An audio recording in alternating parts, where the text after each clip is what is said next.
They were told American soldiers were demons with no honor, that they tortured prisoners and showed no mercy. But when 47 Japanese women stepped off the transport ship at San Francisco Bay in September 1945, what stopped them cold wasn't cruelty. It was beauty. "They look like movie stars," one woman whispered in Japanese, staring at the tall American soldiers on the dock. Her companion grabbed her arm, terrified someone had heard. But the words had already escaped, and they would echo through the camp for months to come, changing everything these women believed about their enemy. If you're interested in untold World War II stories that challenge everything you thought you knew, make sure to hit that subscribe button. These hidden histories deserve to be remembered. The autumn sun hung low over San Francisco Bay, painting the water gold and orange. The transport ship groaned as it pulled into dock, its engines shutting down after weeks at sea. On deck, 47 Japanese women stood in two silent lines, their dark hair pulled back in severe buns, their simple cotton uniforms wrinkled and salt-stained from the long Pacific crossing. Most were in their 20s, though a few were barely 18. They had been nurses, radio operators, clerks, and translators stationed across the Pacific Islands, Saipan, Okinawa, the Philippines. When the Emperor's voice crackled over radios announcing surrender, their world had ended. Now they were prisoners, being transported to the land of the enemy. The September air was cool, but not cold. A breeze carried the smell of the ocean mixed with something else. Car exhaust, perhaps. The scent of a city that had never been bombed. The women gripped the ship's railing, watching the dock grow closer. Behind them, American sailors moved efficiently, preparing to unload. Their voices were casual, even cheerful. No one shouted. No one struck anyone. The women had expected violence from the moment of capture, but so far there had been only order. Then they saw them. The American soldiers waiting on the dock. Keiko, a 24-year-old former nurse from Tokyo, felt her breath catch. The soldiers stood in neat formation, their uniforms crisp and perfectly fitted. But it wasn't the uniforms that shocked her. It was them. They were tall, impossibly tall, with broad shoulders and confident postures. Their hair was neatly combed, their faces clean-shaven and healthy. Some were smoking cigarettes, the smoke curling lazily in the afternoon light.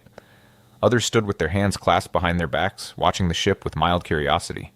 The sunlight hit them perfectly, making them look like they'd stepped out of the American films that had been banned in Japan since 1941. Films Keiko had seen as a teenager, before the war consumed everything. "They look like movie stars," whispered Yuki, standing beside her. Keiko's hand shot out, gripping Yuki's wrist. "Don't say that," she hissed in Japanese. But her eyes betrayed her. She was staring too. Around them, other women were having the same reaction. Confused glances, widened eyes, whispered breaths. They had been prepared for monsters. The propaganda had shown Americans as crude, violent beasts with no culture or honor. But these men looked nothing like that. They looked healthy, clean, and strangely elegant in their uniforms. It made no sense. The gangway was lowered with a metallic clang that made several women flinch. An American officer, tall with graying hair at his temples, walked up the ramp. He stopped in front of the Japanese women and spoke clearly but not unkindly. "You will disembark in single file. Follow the marked path to the processing area. You will not be harmed." A translator, a Japanese-American woman in U.S. uniform, repeated his words in Japanese. Her accent was strange, a mix of American and Japanese that marked her as someone who had grown up between two worlds. The women descended slowly, one by one. Keiko's legs trembled, though whether from fear or the weeks at sea, she couldn't tell. As her feet touched American soil for the first time, she felt the weight of history pressing down on her. She was the enemy now. A prisoner in the land she had been taught to hate. But as she walked past the American soldiers, something unexpected happened. One of them, young with sandy blonde hair, gave her a brief nod.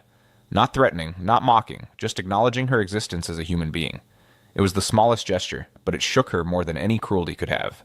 The women were loaded onto military buses, their windows offering glimpses of San Francisco as they drove inland. The city was alive with movement, cars everywhere, gleaming in the sunlight. Buildings tall and intact, windows reflecting the sky. People walked the sidewalks in clean clothes, carrying shopping bags, laughing. Keiko pressed her face to the window, unable to look away. Tokyo had been a sea of ash when she left. Entire neighborhoods reduced to blackened wood and twisted metal. Children picking through rubble. Old women pulling carts of salvaged nails and scraps. This city looked like it belonged to a different planet. "Is this real?" Yuki whispered beside her.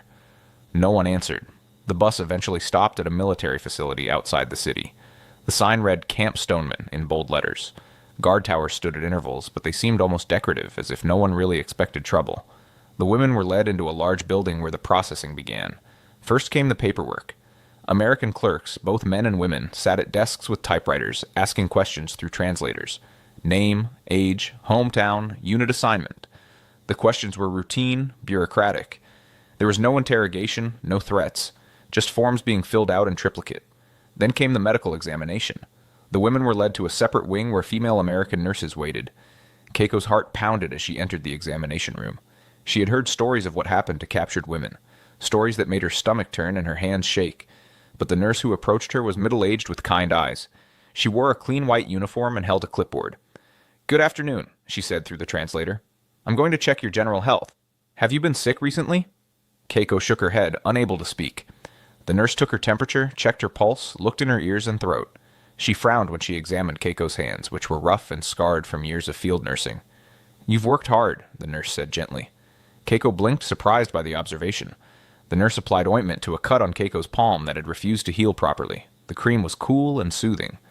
"This should help," the nurse said. She handed Keiko a small tube. "Apply it twice a day." Keiko stared at the tube in her hand. Medicine, given freely, to the enemy. After the medical checks, the women were directed to a large communal shower room. They walked slowly, bunched together for safety, their eyes darting nervously. Shower rooms could mean many things. The war had taught them that. But when they entered, they found only white tile, shower heads along the walls, and stacks of towels on wooden benches.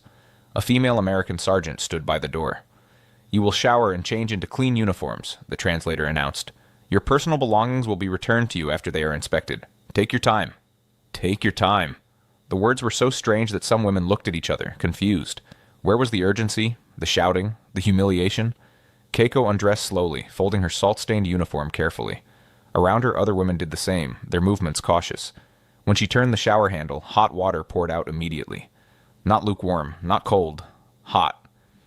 For the first time in over a year, Keiko felt truly hot water on her skin. It ran through her hair, washing away salt and sweat and the grime of captivity. Soap was provided in bars, real soap that lathered and smelled faintly of lavender. She scrubbed her skin until it turned pink, feeling layers of dirt and despair wash away down the drain. Around her, women were crying, soft, quiet sobs that mixed with the sound of running water. They had prepared themselves for degradation. Instead, they had been given dignity.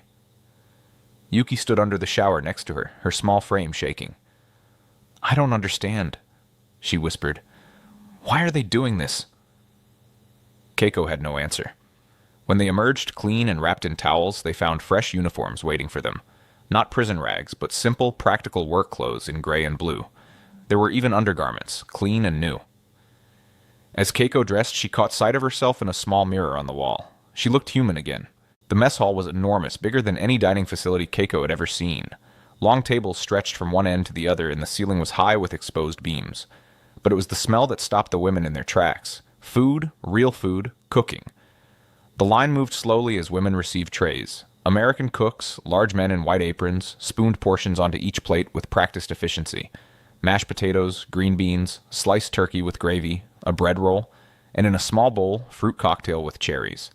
Keiko stared at her tray as if it might vanish. In the final months before capture, her meals had consisted of rice mixed with barley, sometimes with a few vegetables or a small piece of fish if they were lucky. Toward the end, just rice. Sometimes not even that.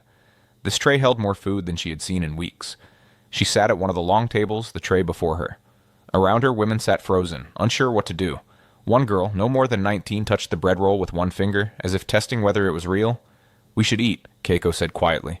They went through the trouble of preparing it. She picked up her fork and cut into the turkey. The meat was tender, falling apart easily.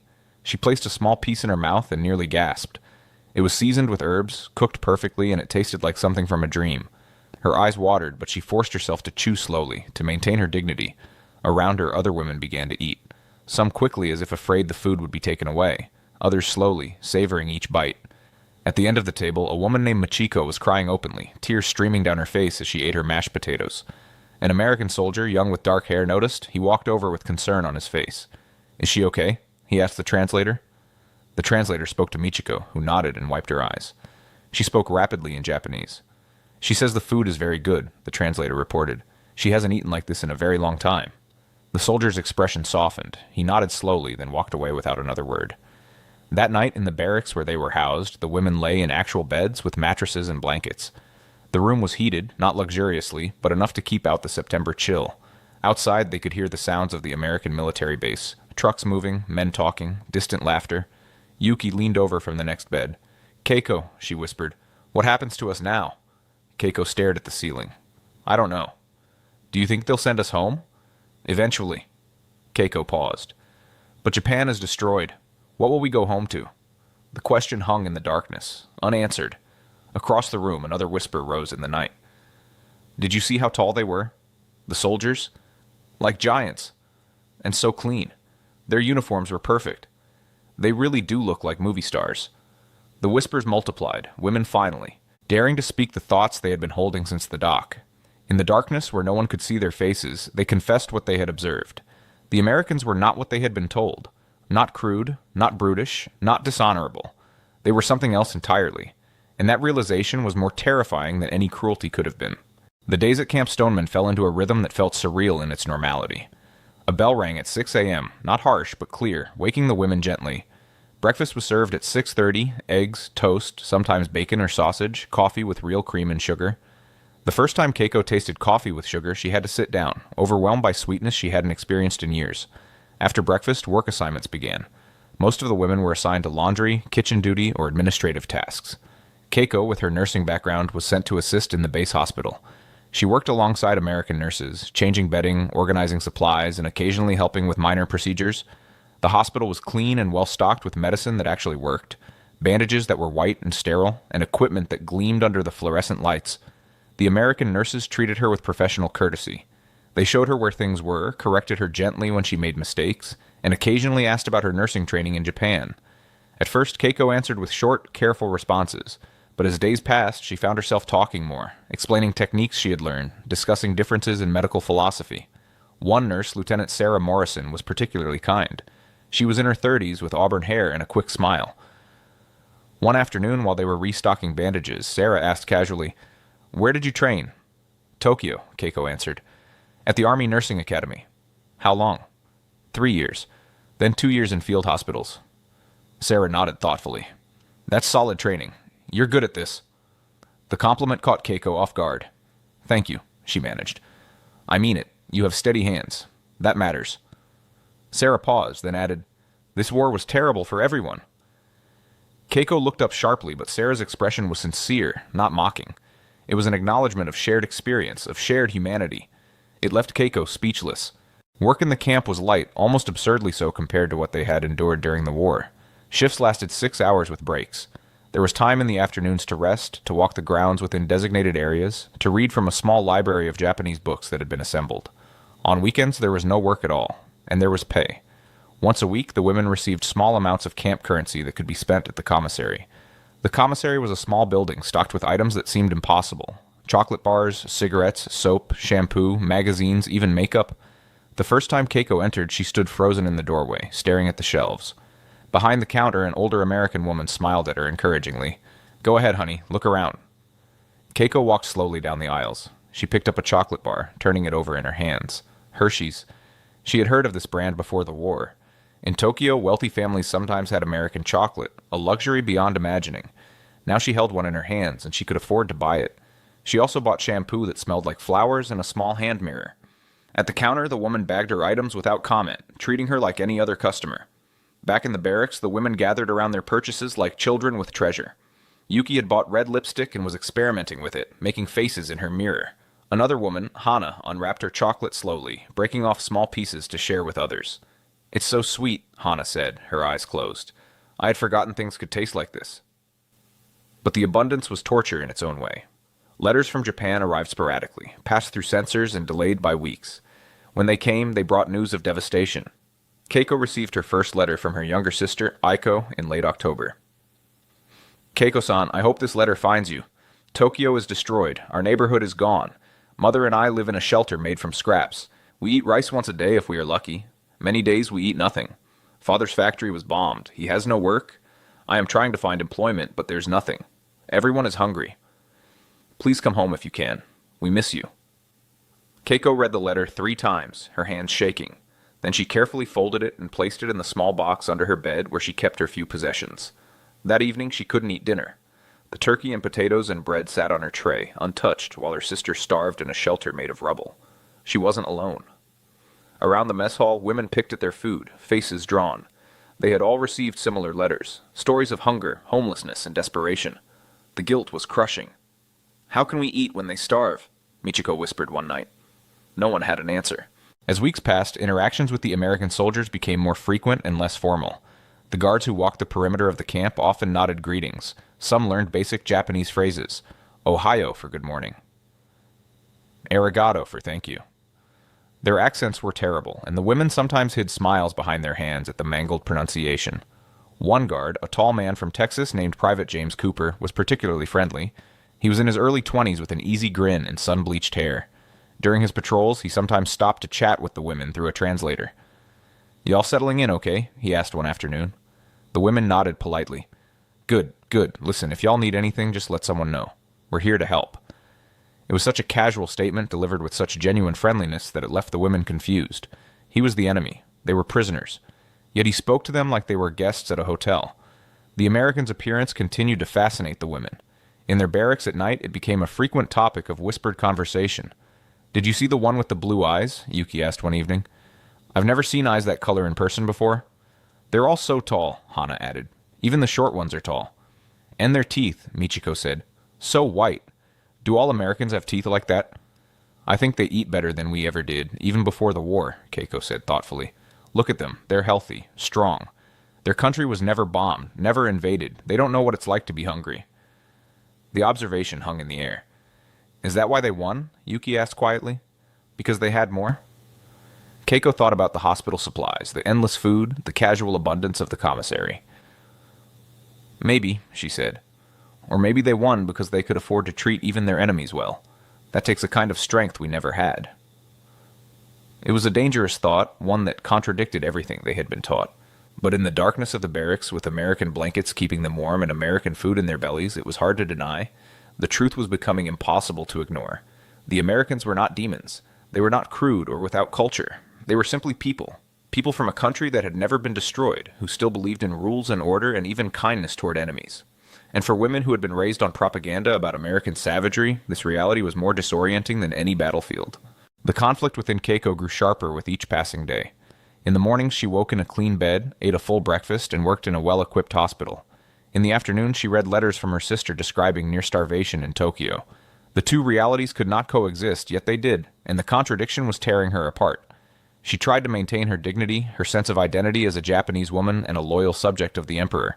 But how could she reconcile loyalty with the evidence before her eyes? The emperor had told them to fight to the death, that surrender was shameful. Yet she had surrendered and was alive, fed, and treated with basic respect. Had surrender been wrong, or had the emperor's command been wrong? The question was treasonous, and just thinking it made her heart race with fear and guilt. Late one night, unable to sleep, Keiko sat up in bed and pulled out a small notebook she had been given. She began to write, just to organize her thoughts. "I am a prisoner, but I do not feel like one. I am the enemy, but I am not treated like one. I was taught that Americans had no honor, no culture, no respect for human life. Yet every day I see evidence that this was a lie. If they lied about this, what else did they lie about? And if everything was a lie, then what am I?" She stopped writing, her hand trembling. The words on the page scared her. They sounded like the thoughts of a traitor. But she couldn't deny their truth. Across the room, she heard Yuki sigh in her sleep. Yuki was adapting faster than most. She had started wearing the lipstick she bought, had learned a few English phrases, and sometimes hummed American songs she heard on the base radio. Some of the older women disapproved, whispering that Yuki had forgotten herself, forgotten her people. But Keiko wondered if Yuki was simply being honest about what they all felt. The women's attitudes were fracturing into different groups.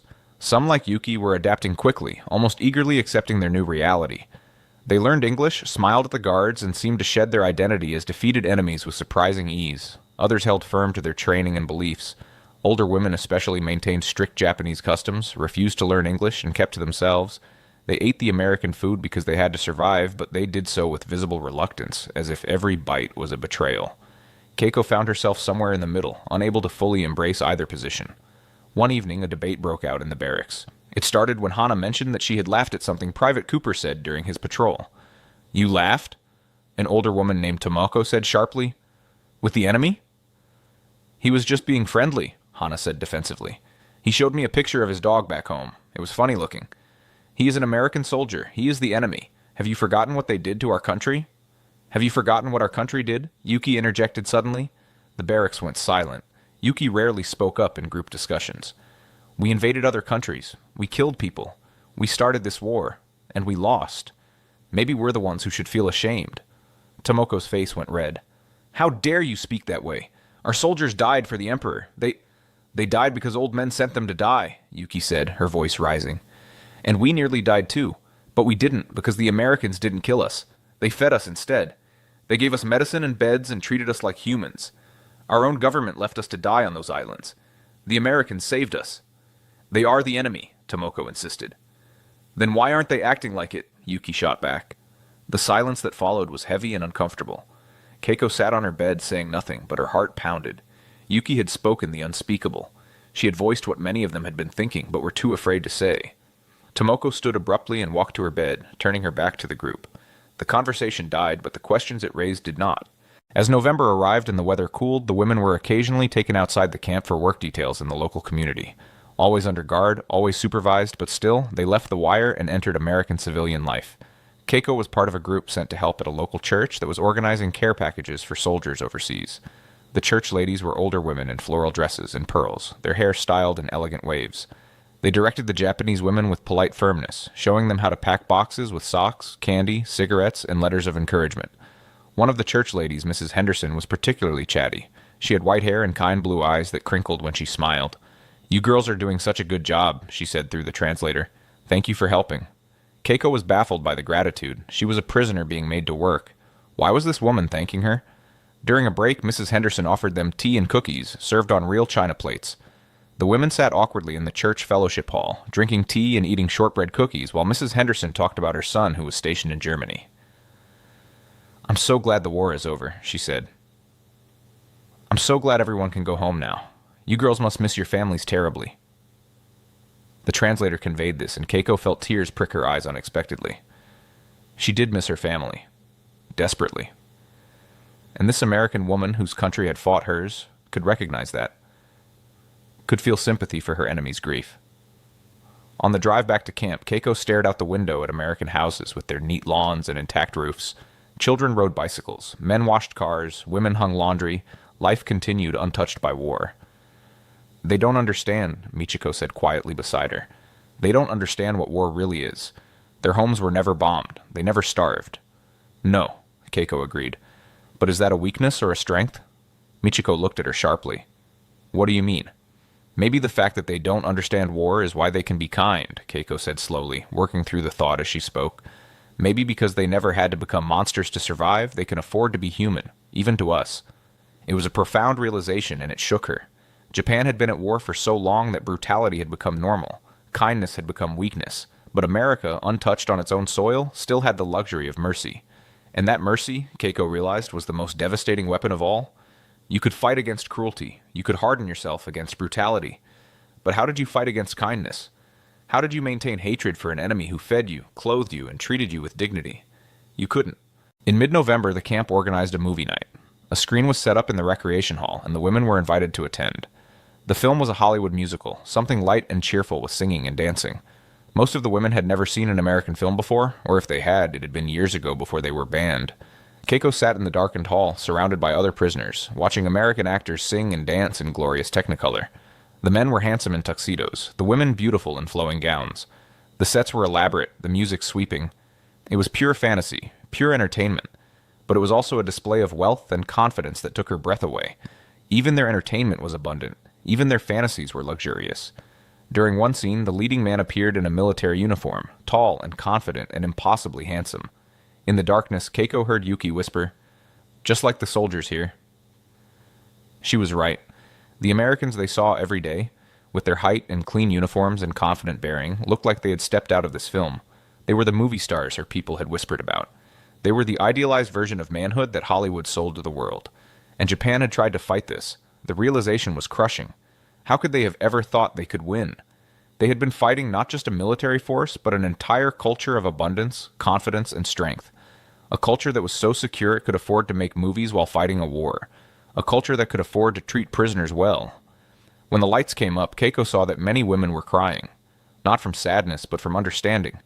They had seen behind the curtain, and they finally understood the vast gulf that separated their broken nation from this untouched one. That night, back in the barracks, the whispers were different. "We never had a chance, did we? How did our leaders not see this? They lied to us about everything." Keiko lay in bed, staring at the ceiling, feeling something fundamental shift inside her. The Japan she had believed in, the noble empire fighting for honor and glory, had never existed. It had been propaganda, fantasy, lies built on lies. The reality was simpler and more painful. They had been poor, desperate, and doomed from the start. And the Americans had known it. That's why they could afford to be kind. The turning point came in early December, on a cold morning when frost covered the ground like white dust. Keiko was working in the hospital when an American soldier was brought in, injured during a training exercise. Lieutenant Morrison asked Keiko to assist with cleaning and dressing a deep gash on his arm. The soldier was young, maybe 22, with sandy hair and frightened eyes. As Keiko prepared the bandages, her hands steady despite her nervousness, the young soldier looked at her. "Thank you," he said in English. Keiko glanced at Lieutenant Morrison, who nodded encouragingly. "He's thanking you," she said. Keiko met the soldier's eyes. He was scared and in pain, but he was thanking her. A Japanese woman, an enemy, a prisoner. Without thinking, Keiko replied in careful English, "You are welcome." The soldier's expression softened, and he gave her a small, grateful smile. It was such a simple moment, but in that instant Keiko understood something profound. He didn't see her as a monster. He saw her as a person who was helping him. The war, the propaganda, the hatred, none of it mattered in this room. There was just an injured human and another human helping him. When she finished bandaging his arm, the soldier thanked her again. Lieutenant Morrison walked Keiko to the supply room afterward. "You did good work," she said. "He was scared, but you kept him calm. That's the mark of a good nurse." Keiko felt tears threatening to fall. "In my country," she said slowly in English, "we were told Americans. No honor. No. Kindness." Lieutenant Morrison's expression grew sad. "I know. We were told terrible things about your people, too. But you know what? Most of it was lies. On both sides." Keiko nodded, unable to speak, because it was true. All of it had been lies. That evening she wrote in her notebook again, her hand steady now, her thoughts clear. "I am no longer who I was when I arrived. That woman believed in an empire, in honor through death, in an enemy without humanity. But I have seen the truth. The enemy is human. More human, perhaps, than we allowed ourselves to be. They won not because they were more brutal, but because they could afford to be less brutal. And now I must carry this truth back to Japan, to my family, to whoever will listen. The war was built on lies, and those lies killed millions. I will not lie anymore. Not to others and not to myself." She closed the notebook and held it against her chest, feeling the weight of transformation. She had been remade in captivity, not through cruelty, but through its absence. As winter deepened and 1945 turned to 1946, rumors of repatriation grew more concrete. The women would be sent home in the spring. The announcement should have brought joy, but instead it brought anxiety that kept many awake at night. Keiko lay in her bed, listening to Yuki crying softly in the next bunk. She reached over and touched her friend's arm. "What's wrong?" Keiko whispered. "I don't want to go back," Yuki admitted. "Is that terrible? Am I a terrible person?" "No," Keiko said firmly. "I understand. How can I go back to hunger after this? How can I live in rubble when I've seen their houses? How can I—" She trailed off, but Keiko understood. How could they return to less when they had seen more? But it wasn't just the physical comfort they would miss. It was the way they had been treated. With rules, with order, with basic respect. Would they find that in destroyed Japan? Or would they find only chaos and desperation? In April 1946, the women boarded ships in San Francisco Bay. As the transport pulled away from the dock, many of them wept. Some waved at the American soldiers, seeing them off. Private Cooper was there, his hand raised in farewell. The journey across the Pacific was somber. The women talked quietly about what awaited them. They shared the letters they had received, preparing each other for the devastation they would find. When the ship finally approached Japan, Keiko stood on deck with the others, staring at the coastline.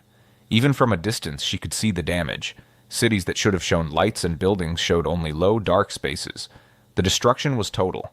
They landed in Yokohama and were processed by Japanese authorities who looked thin and exhausted.